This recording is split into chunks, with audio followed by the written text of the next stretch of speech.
Tonight, you'll be dozing off from the back seat of your parents' car, softly cradled by the gentle hum of the engine as it travels homeward late at night along a country highway.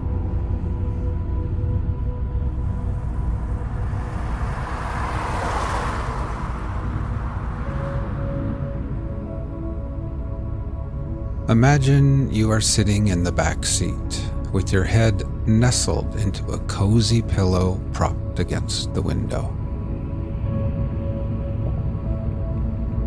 You are gazing out at the moonlit countryside, and on your face is a soft and secret smile.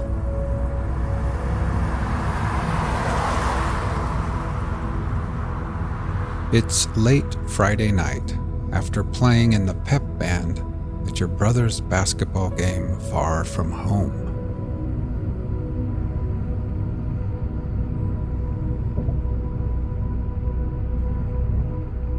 Your kid sister has nodded off already.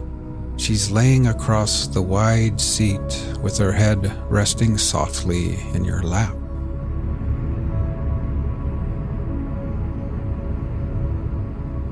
You are tired too after a long week of high school and homework, but you're also full of wonder, and that smile on your face is perfectly concealed in the shadows, only illuminated sporadically by the flickering flashes of light cast from the headlights of oncoming cars.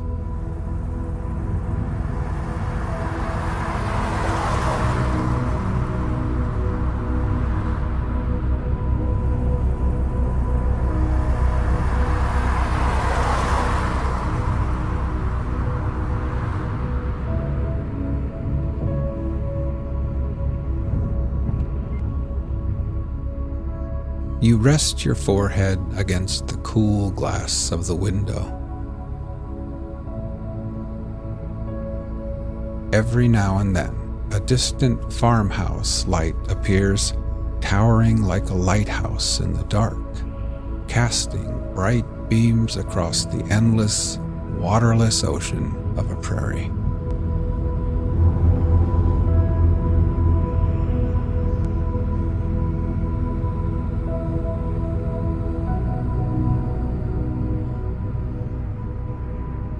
Now, slowly we'll begin to relax.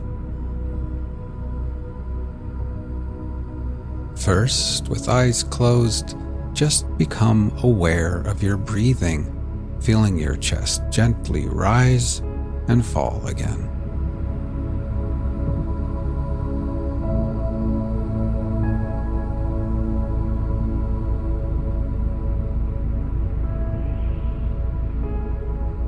Next, we'll try taking a few deeper breaths, filling our lungs with air, holding it, and then gently exhaling and letting it all go.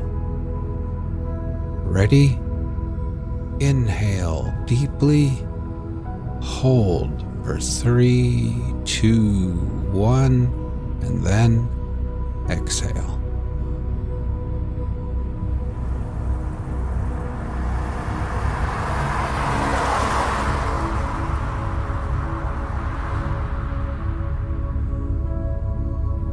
One more time. Breathe in deeply, hold for 3, 2, 1, and then exhale.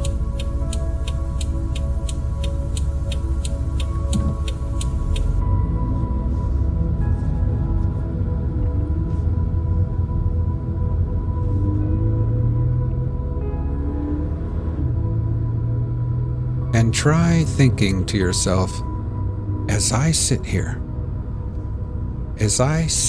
in the back seat, I can feel gravity's pull tugging me gently back towards Earth. With every exhale, I can feel the weight of the day slipping away.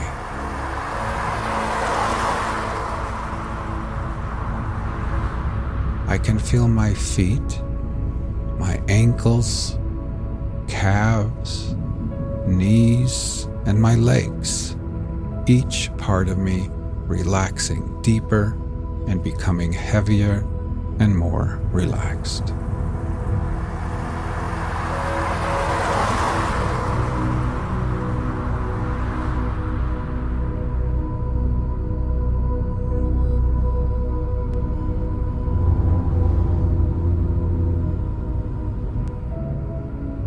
Up in the front seat, your parents recap and relive the big game.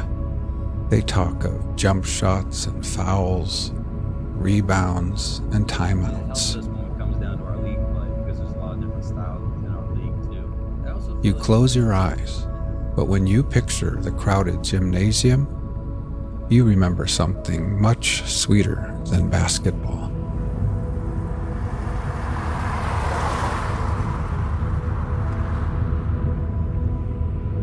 Your mind drifts back, but now the memory of the night is soothing and hypnotic, somehow quieter, as if it all played out in slow motion. Sneakers squeaking on the hardwood floor, cheers blasting out from spirit sections choreographed by cheerleaders and mascots. The aroma of popcorn and hot dogs snaking its way from concessions all the way through the hot air, above the teams and players and referees, and then high into the packed stands where you and the band played and cheered and sang. You quietly reflect on how unexpected your first love appeared in your young life. It feels as if the universe brought it to you slowly, and yet, in the end, also unexpectedly in a flash.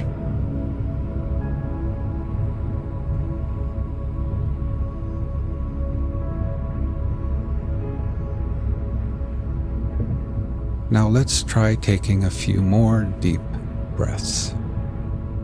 Ready? Breathe in deeply. Hold for 3, 2, 1, and then exhale.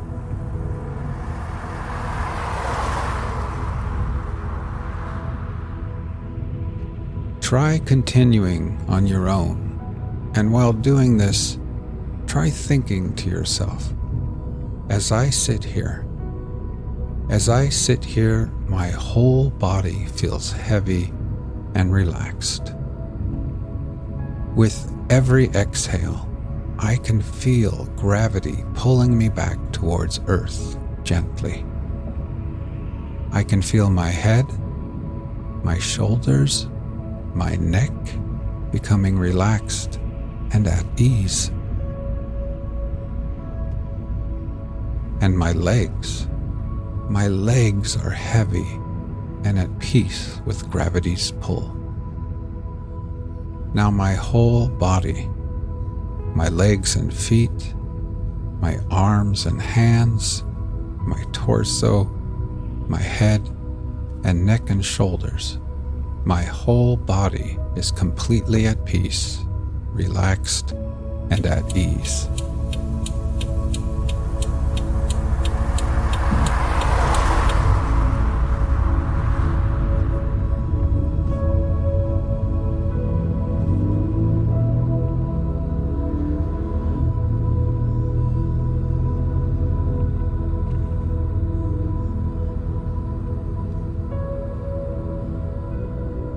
For weeks and weeks at band practice and at games, you had played right there next to each other, bumping elbows, close enough to catch quick flashes of fragrances, close enough for smiles, quick glances, silly and innocent flirtations without considering really when and where or if you might actually ever kiss.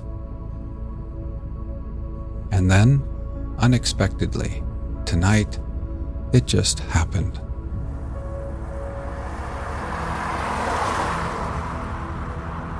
while the whole gymnasium was on its feet, the whole world preoccupied with some monumental moment of a basketball game.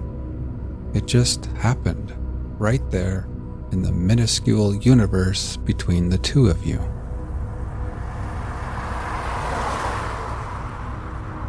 When you think about it now, falling in love was a lot like those farmhouse lights out there in the darkness.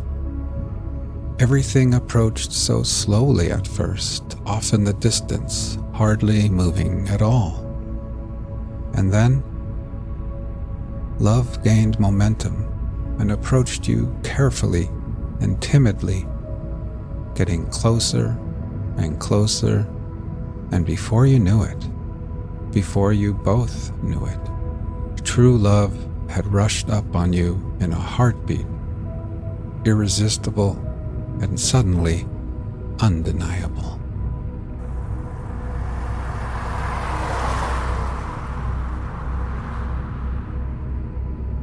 You smile now, thinking how you had always imagined your first kiss would happen somewhere private and hidden, and yet, in the end, yours was out in the open and in front of hundreds of people who never even saw it.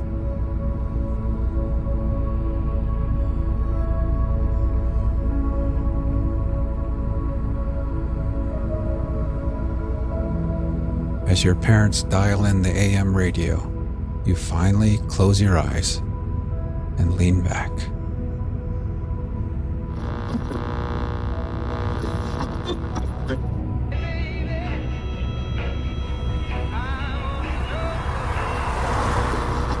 Loss of the steamship Titanic.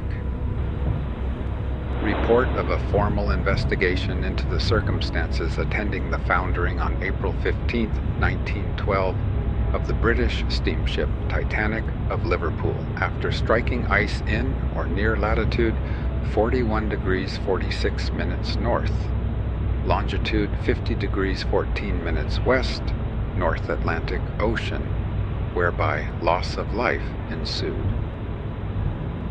Section 2. Account of the ship's journey across the Atlantic, the messages she received, and the disaster. The sailing order. The masters of vessels belonging to the White Star Line are not given any special sailing orders for the commencement of any particular voyage. It is understood, however, that the tracks or lane routes proper to the particular time of the year and agreed upon by the great steamship companies are to be generally adhered to. Should any master see fit during this passage to deviate from his route, he has to report on and explain this deviation at the end of his voyage. When such deviation has been in the interests of safety and not merely to shorten his passage, his action has always been approved of by the company. A book of general ship's rules and uniform regulations is also issued by the company as a guide. There are in this book no special instructions in regard to ice, but there is a general instruction that the safety of the lives of the passengers and ship are to be the first consideration. Besides the book of ship's rules, every master, when first appointed to command a ship, is addressed by special letter from the company, of which the following passage is an extract. You are to dismiss all idea of competitive passages with other vessels and to concentrate your attention upon a cautious, prudent, and ever watchful system of navigation, which shall lose time or suffer any other temporary inconvenience rather than incur the slightest risk which can be avoided. Mr. Sanderson, one of the directors, in his evidence says with reference to the above letter, "We never fail to tell them in handing them these letters that we do not wish them to take it as a mere matter of form, that we wish them to read these letters and to write an acknowledgement to us that they have read them, and that they will be influenced by what we have said in those letters." The route followed. The Titanic left Southampton on Wednesday, April 10th, and after calling at Cherbourg, proceeded to Queenstown, from which port she sailed on the afternoon of Thursday, April 11th, following what was at that time the accepted outward-bound route for mail steamers from the Fastnet Light off the southwest coast of Ireland to the Nantucket Shoal Light vessel off the coast of the United States. It is desirable here to explain that it has been, since 1899, the practice, by common agreement between the great North Atlantic steamship companies, to follow lane routes to be used by their ships at the different seasons of the year. Speaking generally, it may be said that the selection of these routes has hitherto been based on the importance of avoiding as much as possible the areas where fog and ice are prevalent at certain seasons, without thereby unduly lengthening the passage across the Atlantic, and also with the view of keeping the tracks of outward and homeward bound mail steamers well clear of one another.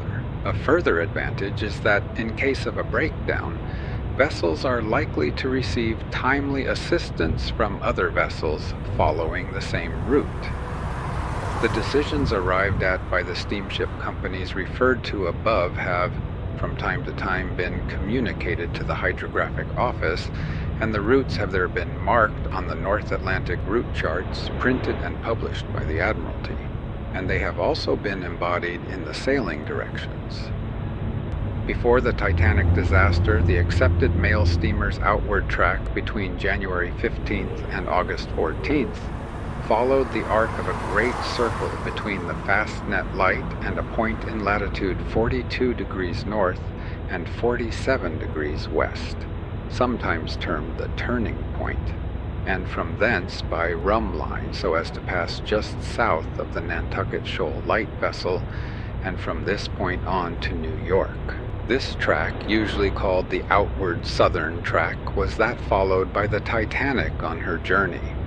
An examination of the North Atlantic route chart shows that this track passes about 25 miles south, that is outside, of the edge of the area marked field ice between March and July. But from 100 to 300 miles to the northward, that is inside, of the dotted line on the chart marked icebergs have been seen within this line in April, May, and June. That is to say, assuming the areas indicated to be based on the experience of many years, this track might be taken as passing clear of field ice under the usual conditions of that time of year, but well inside the area in which icebergs might be seen. It is instructive here to remark that had the turning point been in longitude 45 degrees west and latitude 38 degrees north, that is some 240 miles to the southeastward, the total distance of the passage would only have been increased by about 220 miles, or some 10 hours steaming for a 22-knot ship. This is the route which was provisionally decided on by the great transatlantic companies subsequent to the Titanic disaster. It must not be supposed that the lane routes referred to had never been changed before. Owing to the presence of ice in 1903, 1904, and 1905 from about early in April to mid-June or early in July, westward-bound vessels crossed the meridian of 47 degrees west in latitude 41 degrees north, that is 60 miles further south than the then accepted track. The publications known as sailing directions, compiled by the Hydrographic Office at the Admiralty, indicate the caution which it is necessary to use in regions where ice is likely to be found. The following is an extract from one of these books, named United States Pilot East Coast, Part 1, 2nd edition, 1909, page 34, referring to the ocean passages of the large transatlantic mail and passenger steamers. To these vessels, one of the chief dangers in crossing the Atlantic lies in the probability of encountering masses of ice, both in the form of bergs and of extensive fields of solid compact ice released at the breaking up of winter in the Arctic regions, and drifted down by the Labrador Current across their direct route. Ice is more likely to be encountered in this route between April and August, both months inclusive, than at other times, although icebergs have been seen at all seasons northward of the parallel of 43 degrees north, but not often so far south after August. These icebergs are sometimes over 200 feet in height and of considerable extent.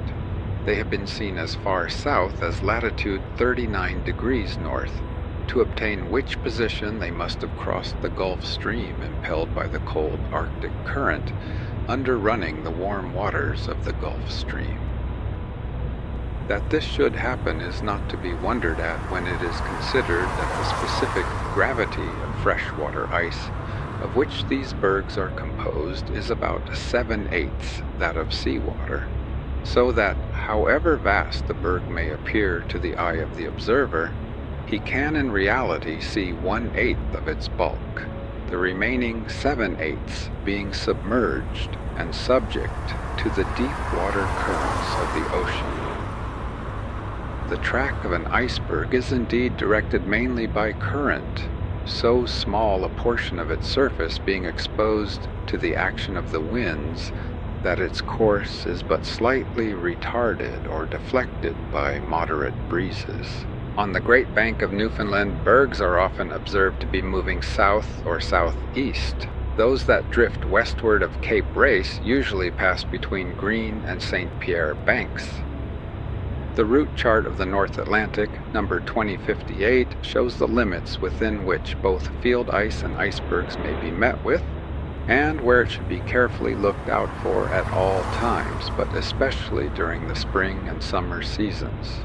From this chart it would appear that whilst the southern and eastern limits of field ice are about latitude 42 degrees north and longitude 45 degrees west, icebergs may be met with much farther from Newfoundland.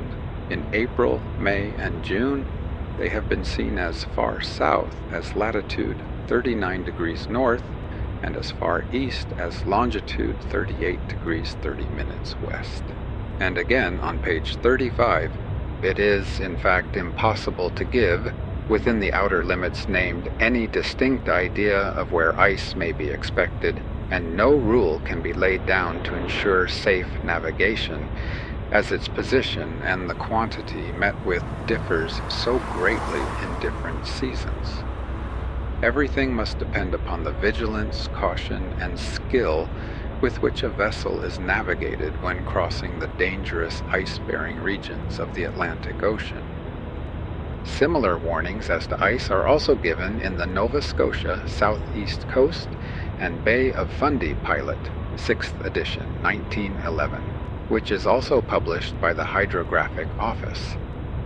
Both the above-quoted books were supplied to the master of the Titanic, together with other necessary charts and books, before that ship left Southampton. The above extracts show that it is quite incorrect to assume that icebergs had never been encountered or field ice observed so far south at the particular time of year when the Titanic disaster occurred. But it is true to say that the field ice was certainly at that time farther south than it has been seen for many years. It may be useful here to give some definitions of the various forms of ice to be met with in these latitudes, although there is frequently some confusion in their use. An iceberg may be defined as a detached portion of a polar glacier carried out to sea. The ice of an iceberg formed from a glacier is of quite fresh water. Only about 1/8 of its mass floats above the surface of seawater. A growler is a colloquial term applied to icebergs of small mass, which therefore only show a small portion above the surface. It is not infrequently a berg which has turned over, and is therefore showing what has been termed black ice, or, more correctly, dark blue ice. Pack ice is the floating ice which covers wide areas of the polar seas, broken into large pieces which are driven packed together by wind and current, so as to form a practically continuous sheet. Such ice is generally frozen from seawater and not derived from glaciers. Field ice is a term usually applied to frozen seawater floating in much looser form than pack ice. An ice floe is the term generally applied to the same ice, that is, field ice, in a smaller quantity. A floeberg is a stratified mass of floe ice, that is, seawater ice. Ice messages received. The Titanic followed the outward southern track until Sunday, April 14th, in the usual way. At 11:40 p.m. on that day, she struck an iceberg, and at 2:20 a.m. on the next day, she foundered. At 9 a.m., Titanic time. On that day, a wireless message from the steamship Caronia was received by Captain Smith. It was as follows. Captain Titanic, westbound steamers report bergs, growlers, and field ice in 42 degrees north from 49 degrees to 51 degrees west, April 12th. Compliments, Bar. It will be noticed that this message referred to bergs, growlers, and field ice sighted on April 12th, at least 48 hours before the time of the collision. At the time this message was received, the Titanic's position was about latitude 43 degrees 35 minutes north and longitude 43 degrees 50 minutes west. Captain Smith acknowledged the receipt of this message. At 1:42 p.m., a wireless message from the steamship Baltic was received by Captain Smith. It was as follows. Captain Smith, Titanic, have had moderate variable winds and clear, fine weather since leaving. Greek steamer Athenae reports passing icebergs and large quantities of field ice today in latitude 41 degrees 51 minutes north, longitude 49 degrees 52 minutes west. Last night we spoke to German oil tank steamer Deutschland, Stettin to Philadelphia, not under control, short of coal, latitude 40 degrees 42 minutes north, longitude 55 degrees 11 minutes west. Wishes to be reported to New York and other steamers. Wish you and Titanic all success. Commander. At the time this message was received, the Titanic position was about 42 degrees 35 minutes north, 45 degrees 50 minutes west. Captain Smith acknowledged the receipt of this message also. Mr. Ismay, the managing director of the White Star Line, was on board the Titanic, and it appears that the master handed the Baltic's message to Mr. Ismay almost immediately after it was received. This, no doubt, was in order that Mr. Ismay might know that ice was to be expected. Mr. Ismay states that he understood from the message that they would get up to the ice that night. Mr. Ismay showed this message to two ladies, and it is therefore probable that many persons on board became aware of its contents. This message ought, in my opinion, to have been put on the board in the chart room as soon as it was received. It remained, however, in Mr. Ismay's possession until 7:15 p.m., when the master asked Mr. Ismay to return it. It was then that it was first posted in the chart room. This was considerably before the time at which the vessel reached the position recorded in the message. Nevertheless, I think it was irregular for the master to part with the document and improper for Mr. Ismay to retain it, but the incident had, in my opinion, no connection with or influence upon the manner in which the vessel was navigated by the master. About 1:45 p.m. Titanic time on the 14th, a message was sent from the German steamer America to the hydrographic office in Washington, which was in the following terms. America passed two large icebergs in 41 degrees 27 minutes north, 50 degrees 8 minutes west on April 14th. This was a position south of the point of the Titanic's disaster. The message does not mention at what hour the bergs had been observed.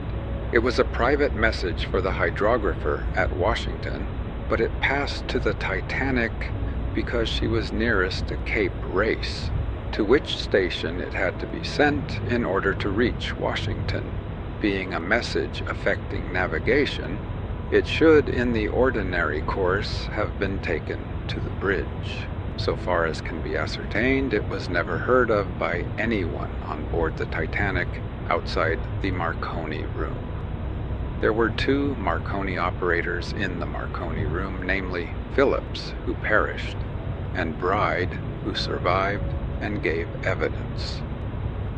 Bride did not receive the America message, nor did Phillips mention it to him, though the 2 had much conversation together after it had been received. I am of opinion that when this message reached the Marconi room, it was put aside by Phillips to wait until the Titanic would be within call of Cape Race at about 8 or 8:30 p.m., and that it was never handed to any officer of the Titanic. At 5:50 p.m., the Titanic's course, which had been south 62 degrees west, was changed to bring her on a westerly course for New York. In ordinary circumstances, this change in her course should have been made about half an hour earlier, but she seems on this occasion to have continued for about 10 miles longer on her southwesterly course before turning, with the result that she found herself, after altering course at 5:50 p.m., about 4 or 5 miles south of the customary route, on a course south 86 degrees west true. Her course, as thus set, would bring her at the time of the collision to a point about 2 miles to the southward of the customary route and 4 miles south and considerably to the westward of the indicated position of the Baltic's ice. Her position at the time of the collision would also be well to the southward of the indicated position of the ice mentioned in the Caronia message. This change of course was so insignificant that, in my opinion, it cannot have been made in consequence of information as to ice. In this state of things, at 7:30 p.m., a 4th message was received and is said by the Marconi operator Bride to have been delivered to the bridge. This message was from the steamship Californian to the steamship Antillean, but was picked up by the Titanic. It was as follows. To Captain Antillean, 6:30 p.m., apparent ship's time, latitude 42 degrees 3 minutes north, longitude 49 degrees 9 minutes west. 3 large bergs 5 miles to southward of us. Regards, Lord. Bride does not remember to what officer he delivered this message. By the time the Titanic reached the position of the collision, 11:40 p.m., she had gone about 50 miles to the westward of the indicated position of the ice mentioned in this 4th message. Thus it would appear that before the collision she had gone clear of the indicated positions of ice contained in the messages from the Baltic and Californian.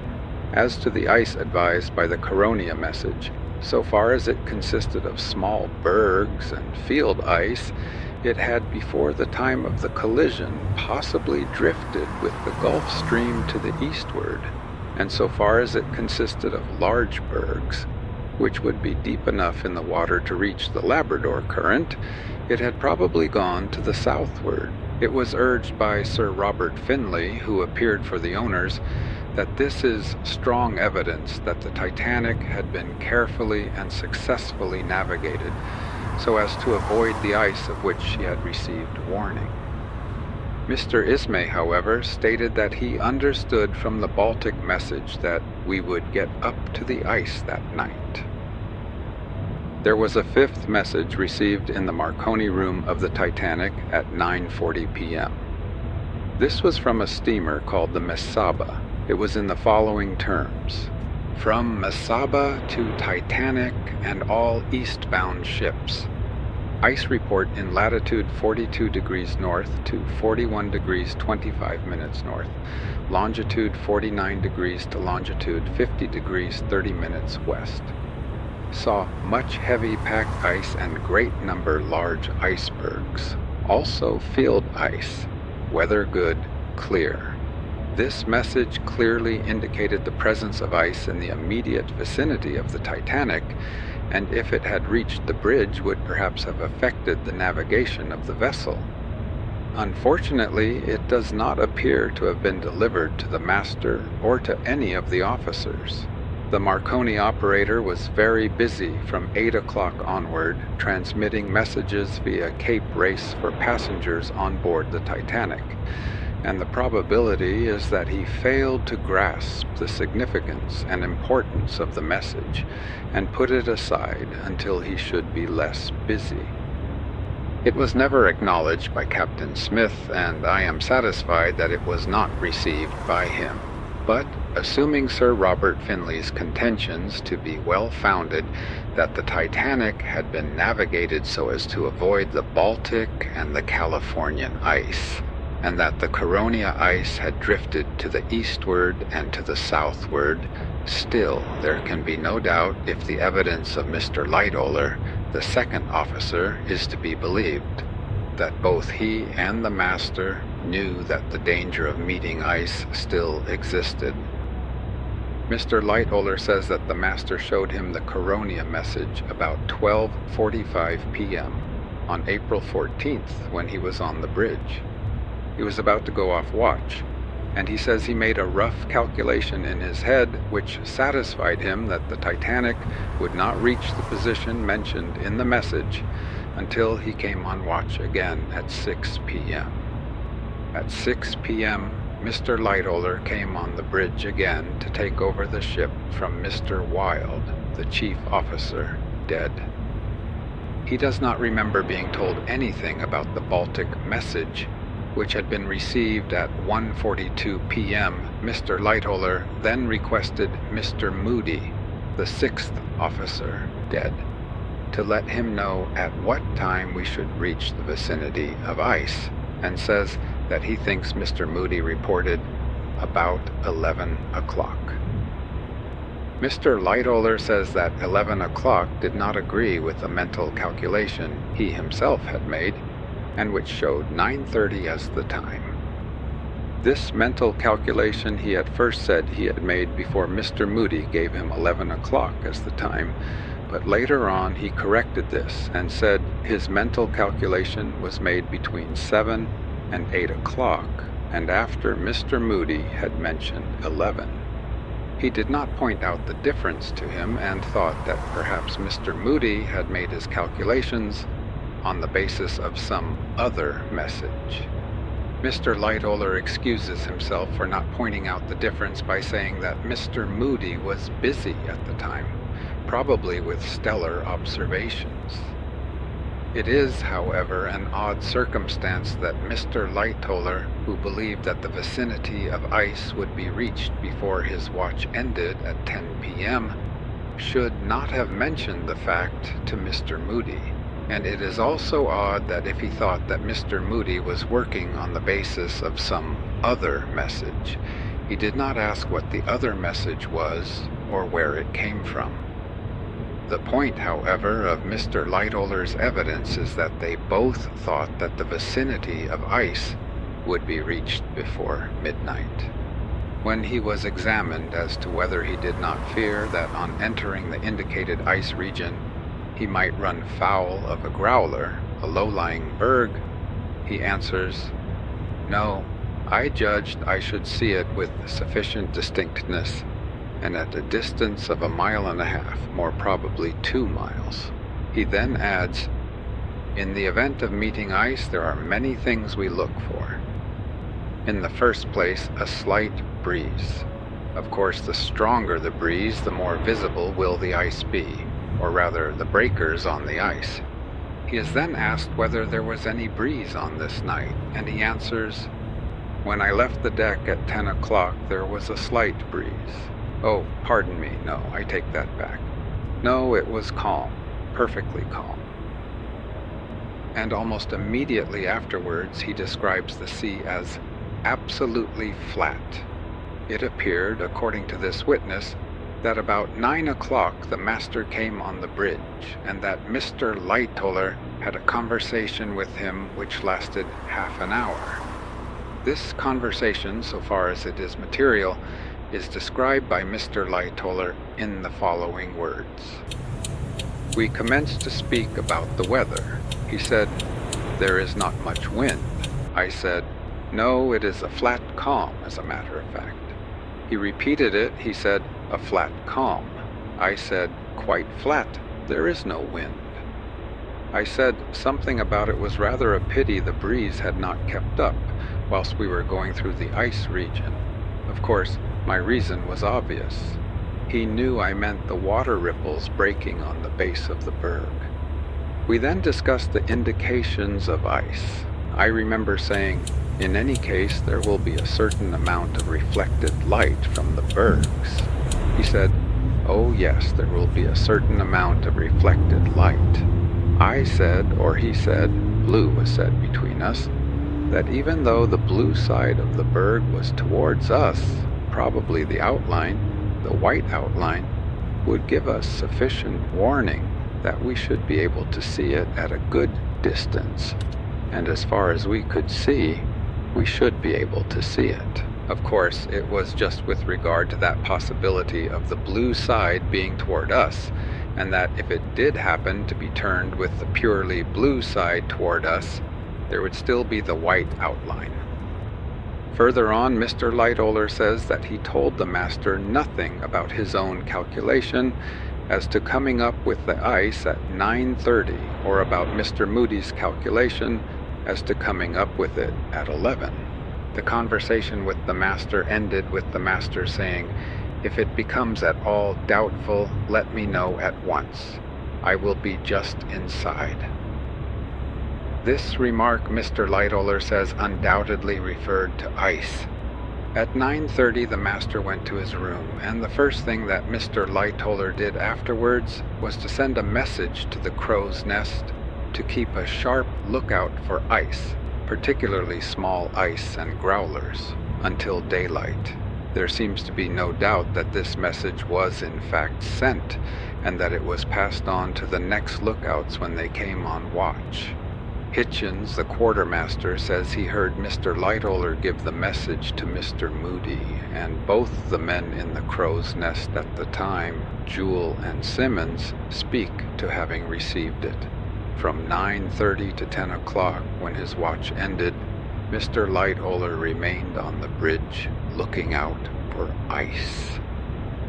He also said that the night order book for the 14th had a footnote about keeping a sharp lookout for ice, and that this note was initialed by every officer. At 10 o'clock, Mr. Lightoller handed over the watch to Mr. Murdoch, the first officer, dead, telling him that we might be up around the ice any time now. That Mr. Murdoch knew of the danger of meeting ice appears from the evidence of Hemming, a lamp trimmer, who says that about 7:15 p.m. Mr. Murdoch told him to go forward and see the fore-scuttle hatch closed. As we are in the vicinity of ice and there is a glow coming from that, and I want everything dark before the bridge. The foregoing evidence establishes quite clearly that Captain Smith, the master, Mr. Murdoch, the first officer, Mr. Lightoller, the second officer, and Mr. Moody, the sixth officer, all knew on the Sunday evening that the vessel was entering a region where ice might be expected. And this being so, it seems to me to be of little importance to consider whether the master had by design or otherwise succeeded in avoiding the particular ice indicated in the three messages received by him. Speed of the ship. The entire passage had been made at high speed, though not at the ship's maximum, and this speed was never reduced until the collision was unavoidable. At 10 p.m., the ship was registering 45 knots every 2 hours by the chariot law. The quartermaster on watch aft when the Titanic struck states that the log reset at noon, then registered 260 knots, and the fourth officer, when working up the position from 7:30 p.m. to the time of the collision, states he estimated the Titanic's speed as 22 knots. And this is also borne out by evidence that the engines were running continuously at 75 revolutions. The weather conditions. From 6 p.m. onward to the time of the collision, the weather was perfectly clear and fine.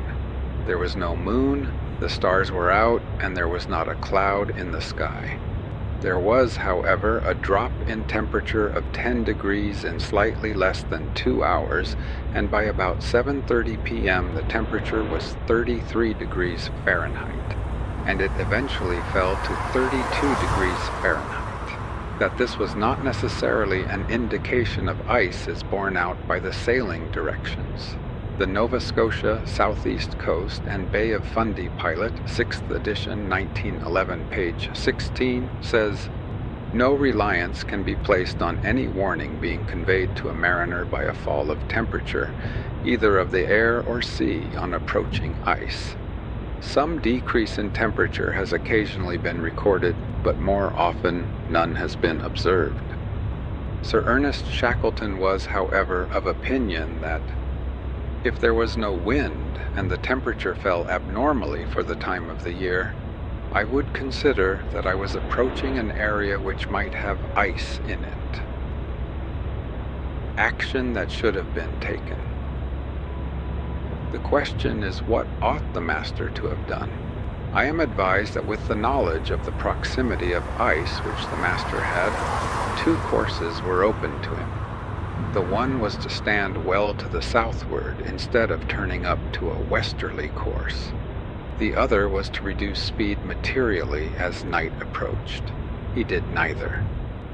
The alteration of the course at 5:50 p.m. was so insignificant that it cannot be attributed to any intention to avoid ice.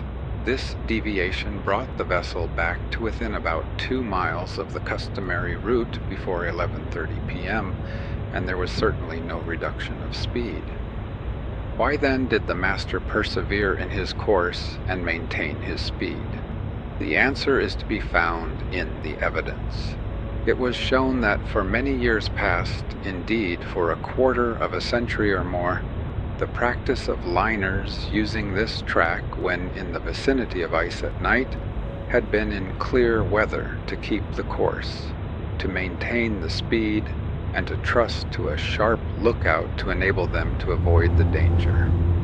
This practice, it was said, had been justified by experience, no casualties having resulted from it. I accept the evidence as to the practice and as to the immunity from casualties which is said to have accompanied it. But the event has proved the practice to be bad. Its root is probably to be bound in competition and in the desire of the public for quick passages rather than in the judgment of navigators. But unfortunately, experience appeared to justify it. In these circumstances, I am not able to blame Captain Smith. He had not the experience which his own misfortune has afforded to those whom he has left behind, and he was doing only that which other skilled men would have done in the same position. It was suggested at the bar that he was yielding to influences which ought not to have affected him, that the presence of Mr. Ismay on board and the knowledge which he perhaps had of a conversation between Mr. Ismay and the chief engineer at Queenstown about the speed of the ship and the consumption of coal probably induced him to neglect precautions which he would otherwise have taken. But I do not believe this. The evidence shows that he was not trying to make any record passage, or indeed any exceptionally quick passage. He was not trying to please anybody, but was exercising his own discretion in the way he thought best. He made a mistake, a very grievous mistake, but one in which, in face of the practice and of past experience, Negligence cannot be said to have had any part, and in the absence of negligence it is, in my opinion, impossible to fix Captain Smith with blame. It is, however, to be hoped that the last has been heard of the practice, and that for the future it will be abandoned for what we now know to be more prudent and wiser measures. What was a mistake in the case of the Titanic would without doubt be negligence in any similar case in the future. The collision. Mr. Lightoller turned over the ship to Mr. Murdoch, the first officer, at 10 o'clock, telling him that the ship was within the region where ice had been reported. He also told him of the message he had sent to the crow's nest, and of his conversation with the master and of the latter's orders. The ship appears to have run on the same course until, at a little before 11:40, one of the lookouts in the crow's nest struck 3 blows on the gong, which was the accepted warning for something ahead, following this immediately afterward by a telephone message to the bridge iceberg right ahead. Almost simultaneously with the 3-gong signal, Mr. Murdoch, the officer of the watch, gave the order hard a starboard and immediately telegraphed down to the engine room, "Stop, full speed astern." The helm was already hard over, and the ship's head had fallen off about 2 points to port when she collided with an iceberg well forward on her starboard side.